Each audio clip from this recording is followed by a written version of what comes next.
Conformément aux articles 77 et 119 de la Constitution, consacrés à l'audition du discours du président de la République sur l'état de la nation, Joseph Kabila Kabange était face au peuple congolais ce jeudi. Cette sortie, très attendue, tant le dirigeant à le verbe rare s'annonçait comme un discours bilan de ces 17 années de pouvoir.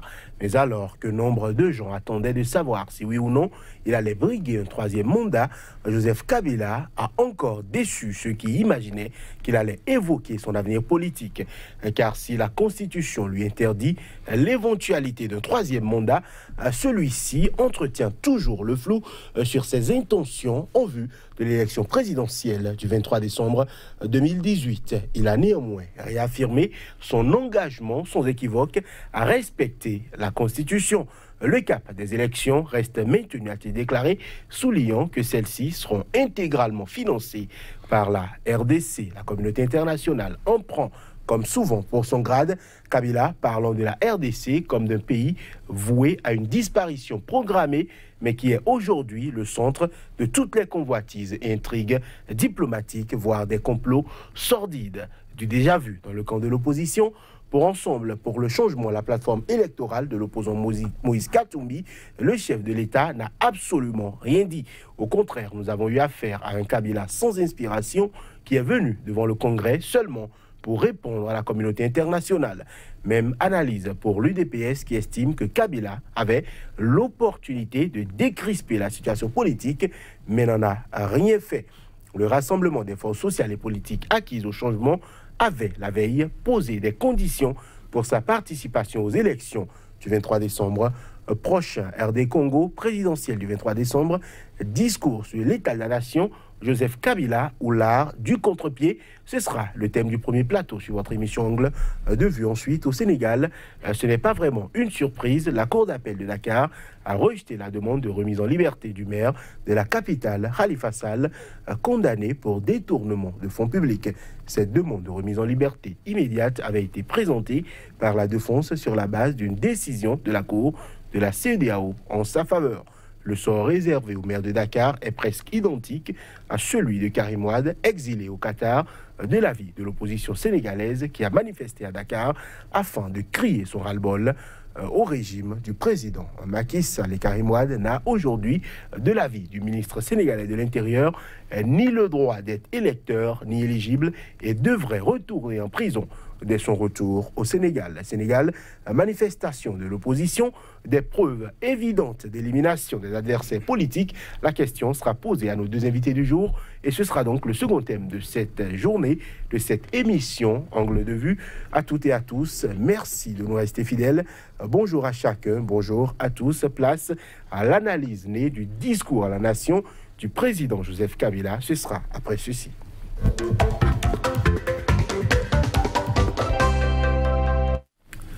RD Congo, présidentielle du 23 décembre, discours sur l'état de la nation, Joseph Kabila ou l'art du contre-pied. Ce sera d'abord avec vous, Hilaire Kofidia. Bonjour. Bonjour. Vous êtes juriste, vous êtes analyste politique également. Face à vous, Lamine Cissé, bonjour. Bonjour. Vous êtes écrivain, expert en communication politique. Lamine Cissé, ma première question sera pour vous. Êtes-vous de ceux qui espéraient que le président congolais dise si oui ou non il serait candidat à un autre mandat?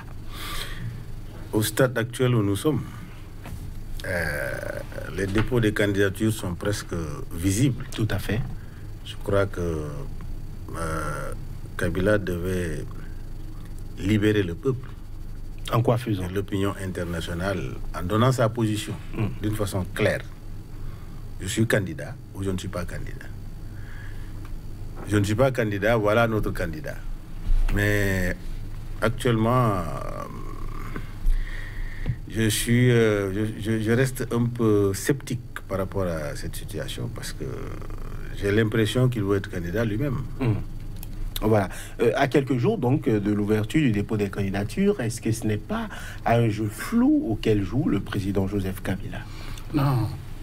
Le président Joseph Kabila de la RD Congo est un artiste dramaturge, puisqu'il présente, ou du moins s'il donne l'image d'un Congo malade qui mérite d'être soigné. Dans la mesure où, lorsque vous voulez sacrifier à une tradition constitutionnelle devant les deux chambres, et que nous sommes au crépuscule d'une élection, c'est-à-dire le 23 décembre 1998, quel que soit le bilan que vous avez choisi de présenter, l'opportunité était plus normale.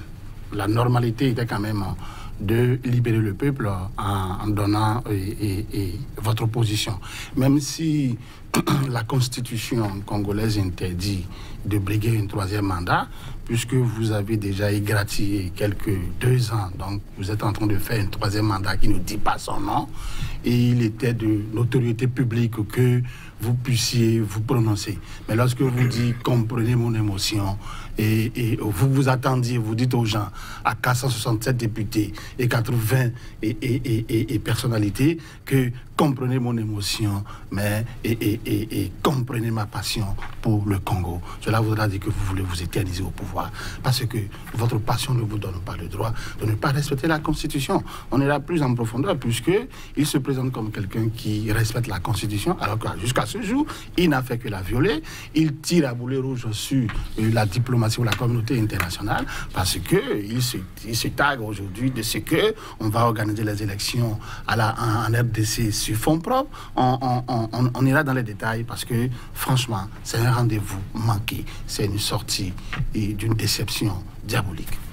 Lamine Cissé, est-ce que tout porte à croire effectivement que Joseph Kabila sera candidat à un autre mandat?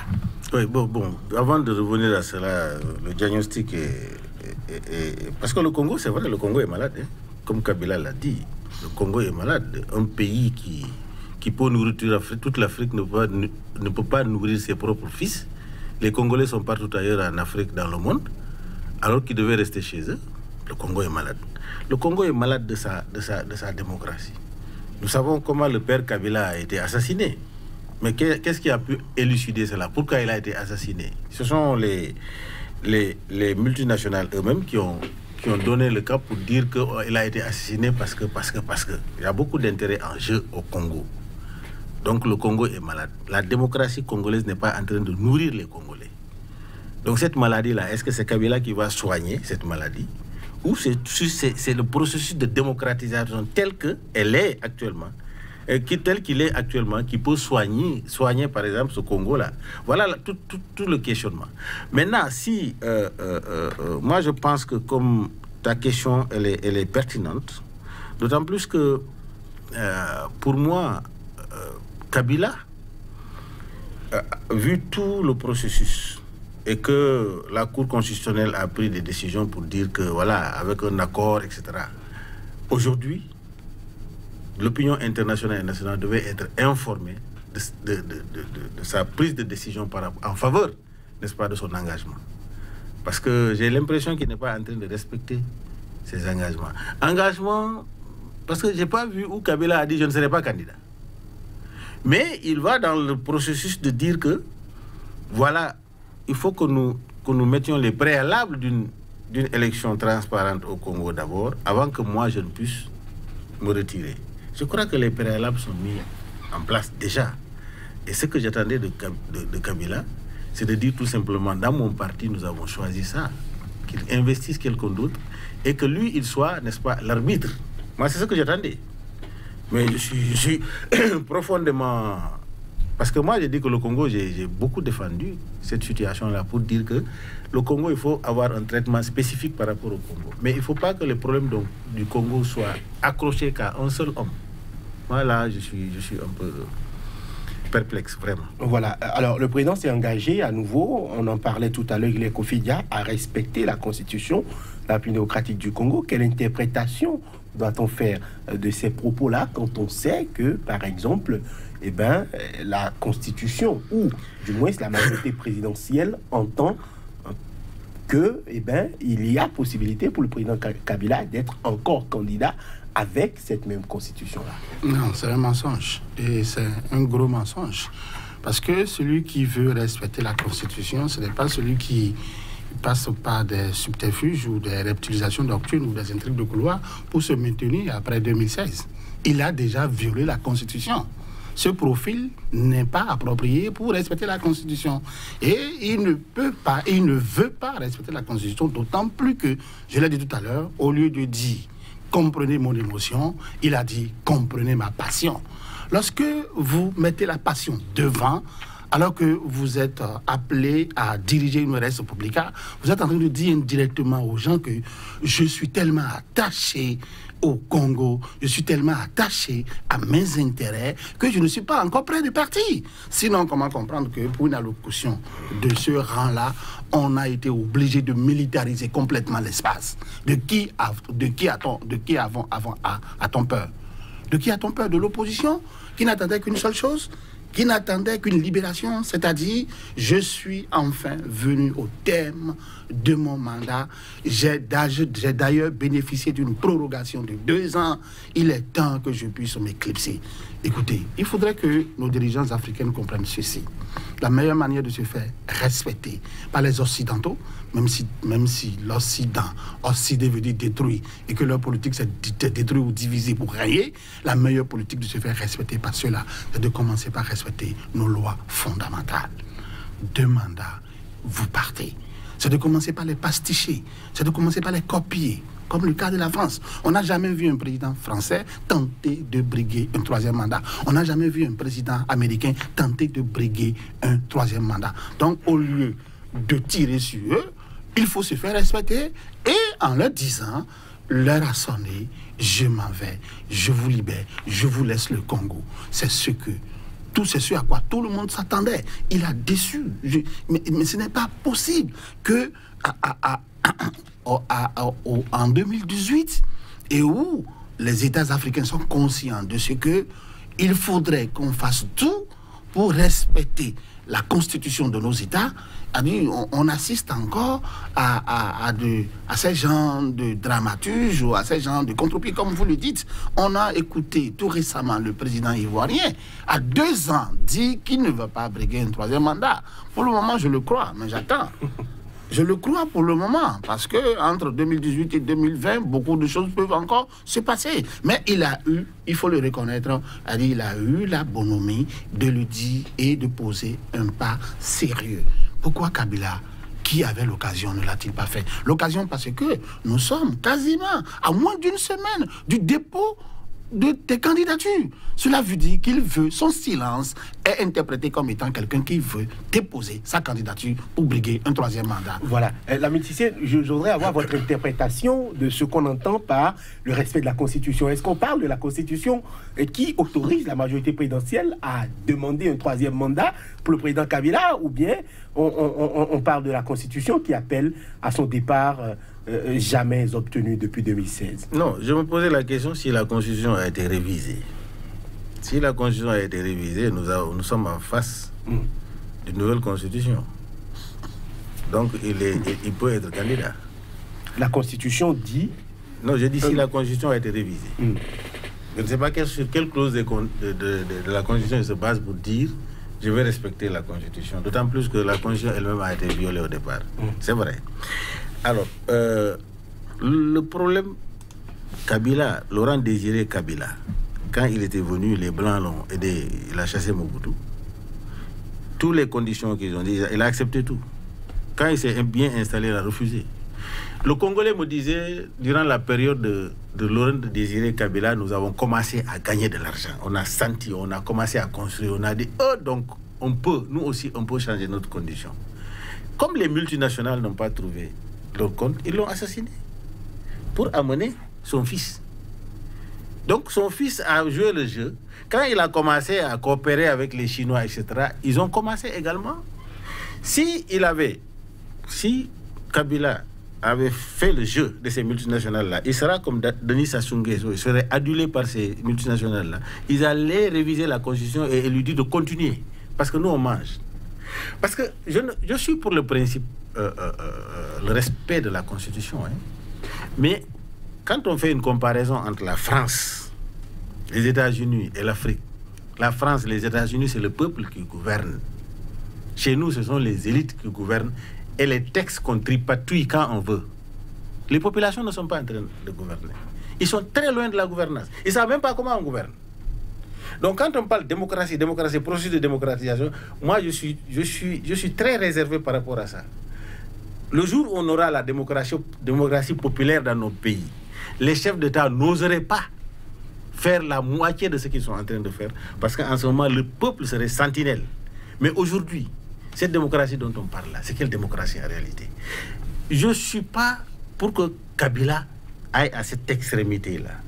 Si cette extrémité-là va créer des problèmes dans son pays, je ne suis pas d'accord avec lui. Mais si cette extrémité, c'est lui qui il est au pouvoir, et c'est les contingences, les contraintes qu'il a, c'est lui qui le sait. Donc c'est pourquoi je suis aussi très limité dans mes analyses par rapport à ça. Je ne peux pas tellement tirer sur lui, puisqu'il y a des éléments que moi je ne... Il est Kofidia, l'organisation des élections est une affaire de souveraineté, par conséquent financée par l'État congolais. Le président Kabila l'a réaffirmé, il a vanté son bilan à la tête du pays, mais le même régime n'a-t-il pas argué en 2016 de n'avoir pas les moyens d'organiser des élections? Il n'est pas constant. Et c'est heureux qu'il reconnaisse aujourd'hui que l'organisation des élections est une question de souveraineté et que l'élection en RDC se fera sur fonds propres. C'est heureux qu'il le dise ainsi, simplement parce que il aurait peut-être, d'après les bruits du couloir, il aurait peut-être vouloir réviser la Constitution avec l'approbation de la communauté internationale qui, pour moi, juridiquement, ne dispose d'aucune personnalité juridique. Il aurait voulu, avec leur approbation, leur accord, leur soutien, tenter de réviser et rempiler. Mais comme ceux-là ont manifesté leur désaccord, leur désapprobation, au lieu de nous présenter un bilan exhaustif de ce qu'il a fait, il a passé tout le temps à tirer sur eux en leur disant « Non, j'ai plus besoin de vous, je vais organiser mes élections sur propre. » Parce que lorsque la communauté internationale accompagne un État, ils veulent avoir un regard, ils veulent regarder avec les yeux de poisson vivant tout ce qui se passe. Voilà, donc il ne faut pas croire que c'est un privilège, c'est une bonne chose. Il veut organiser les élections sur fonds propres, c'est une question de souveraineté, mais indirectement, ce qu'il ne dit pas, c'est une façon de dire vous n'avez pas financé les élections, vous ne m'avez pas accompagné, donc vous n'avez pas droit de citer, vous n'avez pas voix au chapitre par rapport à ce qui se fera par rapport aux élections. Alors que la communauté internationale doit surveiller, doit veiller, doit regarder les actes, les agissements des uns et des autres pour que nous puissions avoir une élection libre, transparente et qui reflète effectivement l'approbation du peuple. Et lorsque mon vis-à-vis dit qu'en Afrique, dans les démocraties africaines, c'est pas le peuple qui gouverne, mais c'est plutôt les élites. C'est parce que nous avons des élites démagogues. C'est parce que nous avons des élites, qui tournent au Vox Populi.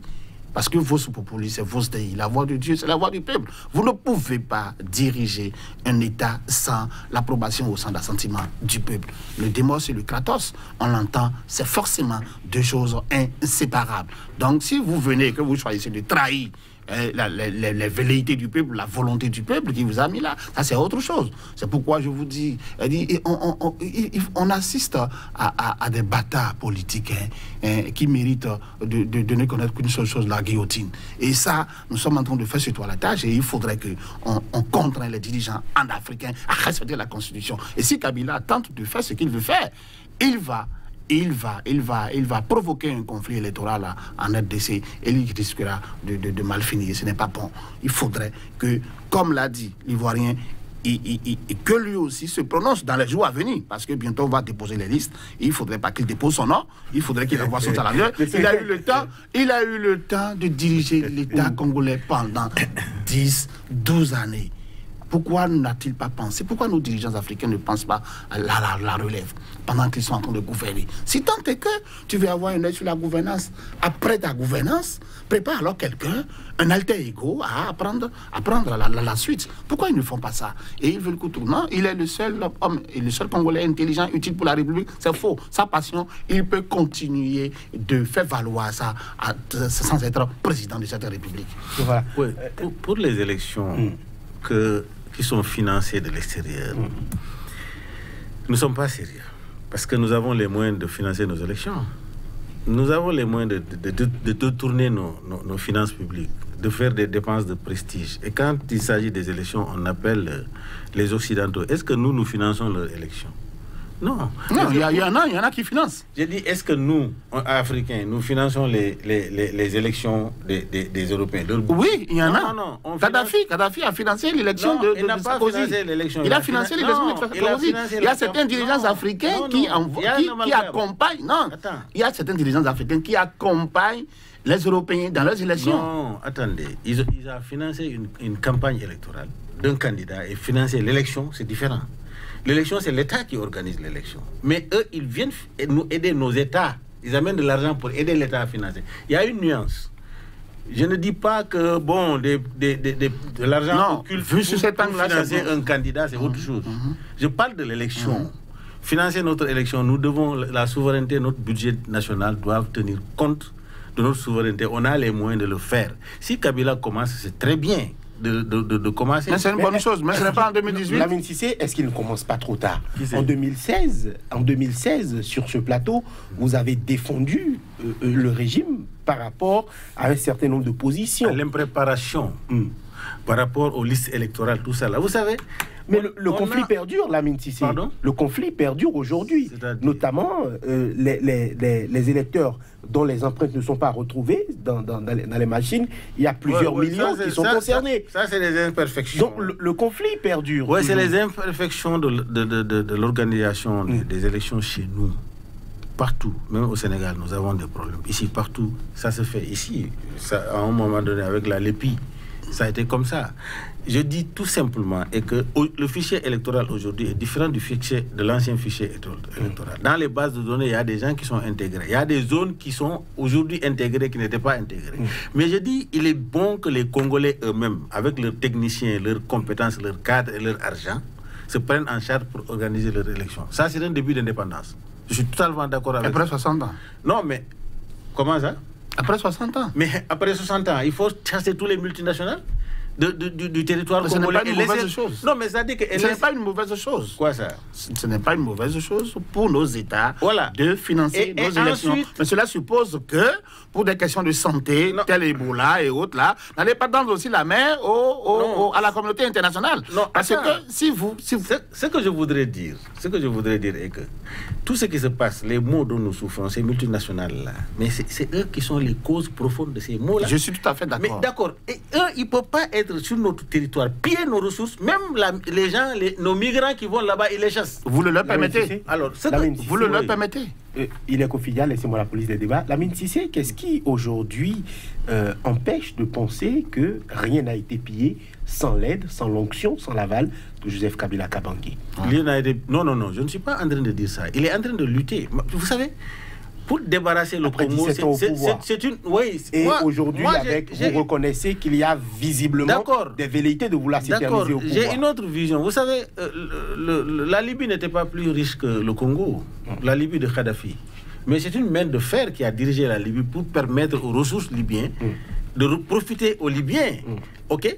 Moi, dans cette dynamique de cette démocratie occidentale-là, c'est ce qui me fatigue un peu. Parce qu'elle est conduite par des élites. Si, par exemple, au Congo, aujourd'hui, l'opposition et le pouvoir se parlaient et qu'ils se mettaient sur la même table pour dire c'est le Congo, moi, je suis prêt qu'ils organisent... Que Kabila ne soit pas dans le jeu, mais qu'il ait un gouvernement d'union nationale. Pourquoi? Non, je dis... Pour qu'il y ait mais pour créer la stabilité. Au Congo, on tue. Il y a des parties où on est en train de tuer des gens. Il y a l'insécurité. Et le pays est... Et Kabila n'incarne pas. Ce pays-là est en guerre. Les ressources sont en train d'être pillées. Qu'est-ce qu'il faut faire pour mettre fin à ça? C'est un problème de gouvernance qui se pose au Congo. Tant qu'on n'a pas enlevé la même mise de ces Occidentaux-là, qui ne veulent pas quitter, qui sont prêts à brûler tout, c'est pourquoi je dis, vous voyez les Moïse Katumbi, etc. Mais c'est des multimilliardaires en dollars qui circulent en avion, etc. Est-ce que c'est ça dont le Congo a besoin? Eux, ils luttent pour quoi? Pour augmenter les ressources ou bien c'est pour libérer le peuple congolais? C'est ça mon problème. Mon problème est qu'il faut se réunir autour de l'intérêt supérieur. Tu vois, chaque leader là, il y a un multinational qui est derrière toi là pour son intérêt, qui est en train de te pousser. Donc, c'est pas les Congolais qui sont en train de se battre entre eux. C'est des multinationales qui cognent les têtes des Congolais. C'est ça la vérité. Bon, nous, on est peut-être... Franchement, il faut qu'on diagnostique la situation et trouver une chose. Il y a un moment donné, le problème du Nigeria, les militaires, j'ai dit, il faut que les gens se réunissent pour que pendant 20 ans, dans un gouvernement, pendant 10 ans, dans un gouvernement d'union nationale, qu'on essaie d'instaurer la démocratie et sortir la main des militaires. C'est le même problème qui se passe. Aujourd'hui, le Congo, il faut qu'on aide. L'Afrique tout entière doit aider le Congo à se libérer. Tout le problème du Congo, ce n'est pas la démocratie. C'est sa trop grande richesse qui est en train de tuer. Donc le maintien au pouvoir de Joseph Kabila n'est pas un problème. Non, je ne dis pas qu'il faut le maintenir. J'ai dit, je Kabila d'ailleurs, moi, j'aurais été lui, il n'y aura pas d'opposant qui serait en exil. Il allait mettre les conditions pour que tout le monde s'assoie sur la même table, pour rassurer tout le monde, pour qu'il y ait un consensus autour du Congo. Aujourd'hui, c'est vrai que le consensus est loin d'être obtenu, notamment concernant les listes électorales, notamment concernant la machine à voter. Il est quotidien, on va en parler. Le front de l'opposition, notamment le rassemblement de l'opposition, composé notamment de l'UDPS, pourquoi pas du mouvement Ensemble de Moïse Katumbi Tchapoué, pose des conditions avant d'aller à ces élections-là. Il faut que on retire des gens qui n'ont pas d'empreinte parce que l'opposition estime que c'est un réservoir de vote potentiel pour la fraude lors de ces élections-là. La machine à voter continue de poser problème. Une machine qui n'a l'assentiment que de la CENI et du gouvernement congolais. L'opposition n'est pas d'accord pour aller aux élections avec cette machine-là. Les Sud-Coréens, une société sud-coréenne qui a fabriqué cette machine-là, la représentation diplomatique sud-coréenne au Congo n'est pas d'accord pour que cette machine-là soit envoyée. Le Parlement sud-coréen s'est prononcé contre la machine et contre la société en question. Autant de questions qui se posent et qui montrent, est-ce qu'on n'est pas en train, sous prétexte d'aller à des élections, sous prétexte de trouver un dirigeant nouveau, est-ce qu'on n'est pas en train de préparer un chaos électoral? Est-ce qu'on n'est pas en train de remettre en cause le destin d'un peuple encore avec ces élections qui arrivent le 23 décembre prochain? Il est quotidien. Non, une élection apaisée appelle une machine à voter fiable. Voilà. Et lorsque on a prononcé une telle allocution sans évoquer la question de la machine électorale, question qui fâche, parce que l'opposition ne veut pas aller aux élections avec cette machine, compte tenu des manquements que vous venez de citer. Voyez-vous, et lorsque on se tait, on oppose un mutisme par rapport à ça, cela laisse la place à des suspicions. Un peu comme quoi, tout est préparé, tout indique que on va à un chaos. Mais on veut aller au chaos avec qui? On veut aller au chaos avec Joseph Kabila, qui dit « je veux respecter la Constitution », mais qui, à côté, ne dit pas « je vous laisse le Congo », mais qui affirme sans coup férir qu'il a une passion pour le Congo, une passion particulière que les autres n'ont pas pour leur pays. Et quand mon vis-à-vis dit qu'il faut faire partie, qu'il est d'accord que Kabila s'en aille, mais que celui qui va venir, il doit appeler une cohésion nationale autour de l'intérêt national. Mais pour que l'intérêt national puisse être visible, ce sont les intérêts individuels qui sont bien assumés. Joseph Kabila met son intérêt, son intérêt particulier, au-dessus de l'intérêt national. C'est pourquoi il a échoué.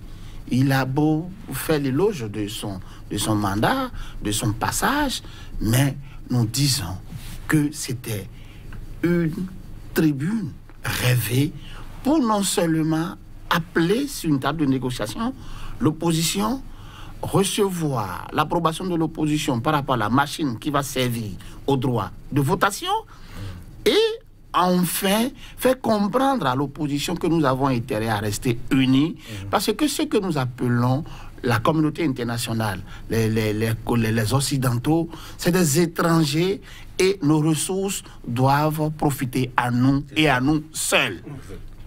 Le président congolais aura donc échoué à faire cela, selon vous. Lamine Cissé, dernière question, on va évoluer parce que nous avons 2 débats sur ce plateau aujourd'hui. Le MLC de Jean-Pierre Bemba l'a désigné candidat à ce scrutin. Est-ce que c'était à prévoir? Et quelle suite voyez-vous à cette candidature? Mais il avait des ambitions présidentielles. Tout à fait. Oui, ça c'est tout à fait normal. C'est-à-dire que c'est pas, pour moi, ce n'est même pas un événement. C'est-à-dire que c'est l'opportunité du moment où on l'a laissé.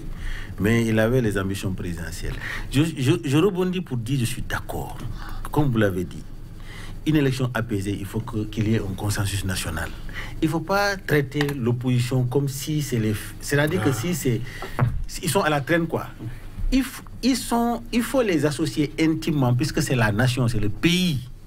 Et l'opposition fait partie intégrante, n'est-ce pas, des facteurs de développement dans un pays qui veut aller dans le processus démocratique. Vraiment, Kabila devait ouvrir cette négociation-là et voir où il y a des problèmes. Parce que sinon, ça crée des élections, comme vous l'avez dit, chaotiques. Voilà. Ce sera déjà à la fin de ce premier plateau. Votre position a quelque peu changé, Lamine Cissé, probablement au gré de tout ce qui se joue et de tout ce qui se trame en RD Congo, Sénégal, manifestation de l'opposition, des preuves évidentes d'élimination des adversaires politiques. On va en parler, mais on revient juste après ceci.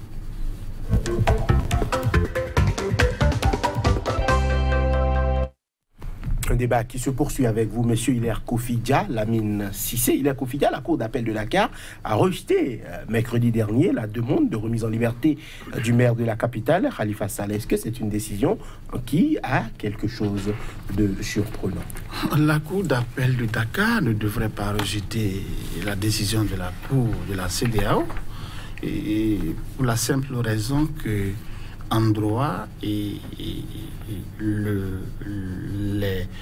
conventions légalement formées tiennent lieu de loi à ceux qui les ont faites. Cela veut dire quoi? Cela veut dire que lorsqu'un État est parti à une convention, à un accord, ou à signer un accord ou à un traité, l'État se doit alors de respecter les dispositions du traité ou de l'accord. Par conséquent, la Cour de la CEDEAO dispose d'un primat sur la Cour, les dispositions internes. Cela veut dire quoi? La décision de la CEDEAO relève d'une norme supranationale, c'est une norme communautaire, et par conséquent, l'État ou la juridiction sénégalaise devrait se plier ou devrait respecter cette décision, parce qu'elle est d'exécution immédiate.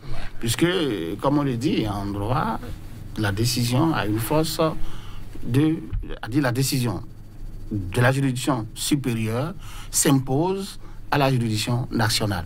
Par conséquent, la Cour d'appel du Dakar ne devrait pas rejeter la décision prononcée par la Cour de la CEDEAO. Lamine Cissé, vous êtes en train de sourire. Je voudrais vous demander, est-ce que ce n'est quand même pas une affaire de souveraineté que de pouvoir... Non, la souveraineté ne joue pas juger, juger ses mandants ou les fils de son pays. Donc, quand Macky envoyait les soldats en Gambie, la Gambie n'est pas un pays souverain. C'est sûr, la décision de la CEDEAO. Là, il n'y a pas de souveraineté. La Gambie, ce n'est pas un pays souverain. Quand il y a Mali, etc., la décision, la CEDEAO décide, prend des mesures. Mais quand même.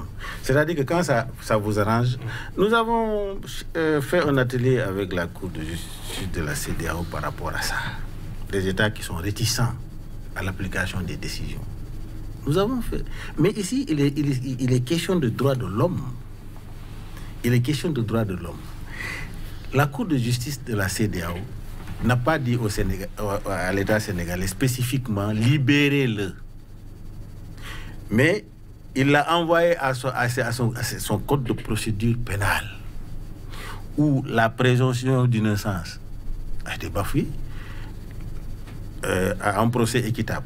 Les principes élémentaires, Mais ces principes annulent. À savoir la présence de l'avocat. Mais quand même, la Cour n'a même pas besoin de dire libérez-le. Parce que tout ce que les problèmes que la Cour a soulevés, ces problèmes-là, dans le code de procédure pénale sénégalais, ça annule la procédure. Voilà, nous allons, avec votre permission, messieurs, suivre un extrait de propos. L'homme s'appelle Ali Khan, il est avocat de Khalifa Ababacar Sall. Il s'est prononcé juste après cette décision de rejet de la demande de libération de son client. Nous sommes en désaccord avec la décision qui a été rendue. Nous pensons qu'elle est contraire au droit international des droits de l'homme, qu'elle est contraire aux engagements internationaux du Sénégal, qu'elle est contraire à l'ordonnancement juridique du Sénégal. Parce que le Sénégal a ratifié le traité de la CEDEAO, a ratifié les protocoles de la CEDEAO, donc ces actes juridiques font partie du droit national du Sénégal. Il ne s'agit pas d'actes juridiques étrangers au Sénégal. Donc en jugeant, le juge sénégalais doit tenir compte de toutes les implications de ces actes juridiques. Voilà, propos recueillis par notre correspondant à Dakar. Votre réaction rapidement. Oui, je suis content de l'entendre parce que je l'ai dit tout à l'heure, la norme supranationale a un primat sur la norme interne. Et lorsque les avocats, pendant une semaine, avaient plaidé beaucoup d'exceptions. Et si c'est en fait cas, parce qu'il n'est pas juriste, il le dit mal, et l'article 5, le règlement 5 de l'UEMOA dispose que il faudra toute personne interpellée a droit à l'assistance d'un avocat, le procès doit être équitable, et puis l'immunité que revient au présumé coupable et tout ça. Donc lorsque ces droits élémentaires sont bafoués, on est en présence d'un vice de forme. Or, la forme détermine le fond. Et quand la forme appelle d'irrégularité, cela voudra dire que le procès est d'une nullité absolue. Et par conséquent, ce qu'ils disent, et c'est tout à fait vrai. C'est le droit. Ici, c'est pas la politique, c'est le droit qui est dit. Donc, que le Sénégal décide de motu proprio, c'est-à-dire de plein gré, de ne pas respecter une disposition supranationale, donc communautaire, alors là, c'est dit que je ne suis plus membre ou je ne suis plus parti à cet accord ou à cette convention. C'est une faute monumentale. Et là, le Sénégal est en train de présenter une image qui n'est pas du tout appréciable parce que c'était une vitrine de la démocratie, mais je suis surpris par des comportements un peu contraires à la démocratie et que cela soit caricaturé, que cela soit représenté et animé par un homme appelé Macky Sall et qui insuffle un recul démocratique à Dakar. Franchement, je n'ai pas envie que les choses continuent comme ça. Lamine Cissé, votre avis? Oui, allez. Oui, non, mais c'est-à-dire que c'est dommage. Hein?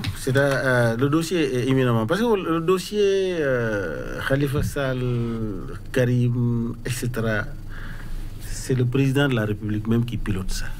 Comment donc? Vous n'avez pas de preuves? Lamine Cissé, on ne peut pas vous laisser dire ça. Je sais de quoi je parle. Parce qu'en fait, vous savez, on a activé la CREI, on a mis sur la liste 25 personnes. Vous voulez parler de la Cour... d'enrichissement illicite. Oui, contre l'enrichissement illicite. Contre l'enrichissement illicite. 25 personnes sur la liste, avec des pompes, tapage nocturne. Ils ont pris Karim, ils ont fini, ils ont plié. Tous les autres sont derrière Macky Sall aujourd'hui. Tous les autres. Y compris l'ancien ministre de l'Intérieur, qui a été cueilli militaire au sud du Sénégal pour l'amener. Il est avec Macky Sall, le dossier, il a mis les pieds là-dessus. Ce qui veut dire qu'au Sénégal, le président Macky sait, avec la transparence des élections au Sénégal, avec sur l'arène politique, parce que vous allez au combat et c'est vous-même qui choisissez les lutteurs avec qui vous allez lutter. C'est dommage. Et il sait qu'avec cette transparence, moi j'ai peur qu'il sorte même au deuxième tour, lui-même, et son parti. Parce qu'il est minoritaire et impopulaire au Sénégal. Je vous le dis en tant que politique. Parce que vous savez, je n'ai jamais mangé l'argent de la politique. Depuis près de 35 ans, je suis engagé politiquement. Je suis un révolutionnaire. C'est le peuple. Je suis mis par l'intérêt supérieur du peuple. Il n'y a aucun politicien qui peut dire au Sénégal que moi, je lui ai tendu la main ou il m'a fait une faveur. Jamais. Ça n'existe pas, nulle part. Et je ne me suis jamais vendu en politique. Mais c'est mon pays, mon Afrique qui m'intéresse. Macky Sall est en train de faire au Sénégal ce que aucun dirigeant sénégalais est en train de faire. Monsieur Cissé, l'article L35 du Code électoral sénégalais a dit définir les conditions dans lesquelles on ne peut pas accepter qu'un Sénégalais puisse être électeur et éligible. Donc le gouvernement en place se réfugie derrière cet article-là pour l'exclure. Donc juridiquement... Karim Wade. Oui, Karim Wade. Oui. C'est ça. Allez-y, allez-y. Pour exclure Karim Wade. Oui. Bon, maintenant, là où je pourrais vous rejoindre, non, ne dites pas que c'est le gouvernement qui tapit dans l'ombre ou veut forcément exclure Karim Wade. Mais là où je pourrais vous rejoindre, c'est que lorsque la poursuite pénale est motivée par des considérations politiques, alors là, on peut tenter de voir une main invisible qui tente de vouloir écarter tel ou tel. Malheureusement, c'est copier-coller de ce qui se fait aujourd'hui dans nos États africains. Vous savez, Et la meilleure manière de le décourager, c'est de faire en sorte que nous ayons des hommes de qualité au sommet. Vous savez, les dispositions qui actionnent cet article L35, les dispositions, oui. c'est quand vous êtes condamné pour détournement, pour escroquerie, etc. Je ne dis pas que je soutiens ça, les yeux fermés. Je suis allé... Non, la preuve, illicite n'est pas reconnu par le code de procédure pénale. Qui active cet article L, je ne sais pas, L35 dans le code électoral. Et il y a un juge. Je n'encourage pas de pareilles... Non, je viens. Attendez, monsieur, je n'encourage pas de pareilles dispositions. Parce que, qu'on veuille ou non, a posteriori ou a fortiori, ça frise de l'exclusion. Parce que, comme je l'ai dit la dernière fois, dans la Bible, on a vu Joseph. Il a fait la prison. Mais ça n'a pas empêché d'être Premier ministre. On a vu Jean-Pierre Bemba. Il vient de la prison. Mais il a déposé sa candidature et il veut être président d'une république. On a vu des gens qui ne sont jamais allés en prison, mais qui ont détourné les deniers publics. Mais aller faire la prison n'est pas synonyme de ce que l'on est malhonnête, l'on est faux. Absolument. Parce qu'il y a des hommes honnêtes qui sont allés en prison. Il y a des erreurs judiciaires qui ont amené des hommes en prison. Donc, il y a dit, une disposition comme ça dans un code électoral, c'est instrumentaliser, c'est tenter d'exclure la personne. Je suis tout à fait d'accord avec ça. C'est pourquoi j'ai proposé la dernière fois que nos États africains se regroupent et essaient de pondre un code électoral unique. Un code électoral qui puisse recevoir l'approbation de tous. Parce que faire de la prison ne fait pas de vous un mauvais. Faire de la prison ne fait pas de vous un mauvais. On peut faire la prison et être utile à sa république. Bon. Comme on peut ne jamais faire la prison et être un danger pour sa république. La preuve, on a des gens qui n'ont jamais fait la prison, qui sont allés dans les commissariats, qui ont connu les maladies, qui ont connu des situations similaires, mais qui... Je reprends ma parole. Je reprends ma parole. Pourtant, ils ne sont pas allés en prison. Je vous pose une question. Oui. Le ministre de l'Intérieur a annoncé que la demande d'inscription de Karim Wade sur les listes électorales est rejetée. Mais est-ce que ce rejet-là, qu'est-ce que vous voyez à travers... Non, il n'est pas le juge. Il n'a même pas à se prononcer par rapport... Selon vous, est-ce que Karim Wade va rentrer au pays? Mais il va rentrer. Karim Wade et son papa viendront. Ils vont rentrer au Sénégal. Il sera détenu. Mais c'est en tout cas ce qu'on entend. Très bien. Non, mais détenu par rapport à quoi? Parce qu'on lui reproche jusqu'à 210 millions d'euros. Non, mais je crois que c'est la contrainte par corps. Ça a une procédure. Voilà. On a enclenché la procédure, mais Karim viendra à Dakar. On l'arrête. Parce que ça participe de la campagne. Quand il vient, on l'arrête. Oh, ça serait trop bien. Il n'a qu'à venir, ils n'ont qu'à l'arrêter. Avec son papa. Vous pensez ils n'ont qu'à les arrêter. Maintenant, ce que je voudrais vous dire, quand ils ont jugé, la CREI a jugé, la partie civile, l'État a demandé explicitement à la CREI de priver Karim de son droit civique. Ils ont dit non. Il ne peut pas. C'est vrai que la CREI... Au point de vue juridique, ils ne pourront pas. Sidiki Kaba est venu, le ministre en charge de la justice est venu faire une conférence pour dire ce dossier-là n'est pas politique. Karim n'est pas privé de son droit civique, selon la loi. Et il y a une semaine, un juge, le deuxième accesseur de la CREI qui avait démissionné, a sorti une analyse technique pour dire, quelle que soit la situation, on ne peut pas priver Karim. Je vais vous envoyer le texte. On ne peut pas priver Karim de son droit civique. Il doit être inscrit sur la liste. Vous savez, ils ont expressément modifié la loi pour dire, parce que dans la loi, il était écrit que tout Sénégalais peut être candidat quand tu as la nationalité, etc. Ils ont modifié pour mettre, il faut être Sénégalais électeur pour éliminer Karim et Khalifa Sall. C'est de la dictature au Sénégal. Voilà, votre avis est clair. Vous êtes Lamine Cissé, vous êtes écrivain, expert en communication politique face à Willy Kofidia, juriste, analyste politique. Messieurs, le temps... On n'a pas conclu. Rapidement, en 15 secondes. Il faudrait que l'on cesse de faire montre de masturbation politique et que le droit soit dit, les textes soient respectés pour que nous puissions avoir d'un côté comme d'autre d'un côté comme de l'autre, des élections transparentes et libres, et que la meilleure manière pour ceux qui sont au sommet et qui veulent organiser les élections, c'est d'amener tout le monde à participer et non de tenter d'exclure les potentiels candidats. Voilà, votre avis est clair. Messieurs, merci. Merci d'être sur ce plateau. Merci à vous, chers téléspectateurs, de nous avoir suivis. Merci de nous rester fidèles. À très bientôt pour un nouveau numéro de votre émission Angle de vue.